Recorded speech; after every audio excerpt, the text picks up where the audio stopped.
तर पुणे अपघात आणि राजकारणासंदर्भातल्या टॉप 9 बातम्या पाहूया।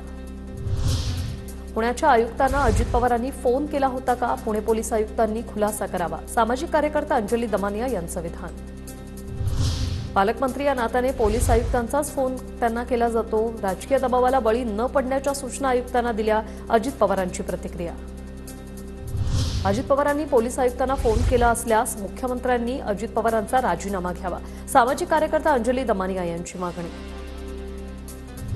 मुख्यमंत्री एकनाथ शिंदेंची पुणे पोलीस आयुक्तांसोबत फोनवरून चर्चा। पुणे अपघात प्रकरणातील आरोपी 6 आरोपींवर कठोर कारवाई करण्याचे आदेश। ब्लड रिपोर्ट बदलण्यात जे सामील होते त्यांना अटक। पुणे अपघात प्रकरणाच्या मुळाशी जाऊन देवेंद्र फडणवीसांची प्रतिक्रिया। अटक केलेले ससून रुग्णालयाचे 2 डॉक्टर हसन मुश्रीफांच्या आशीर्वादाने काम करत होते।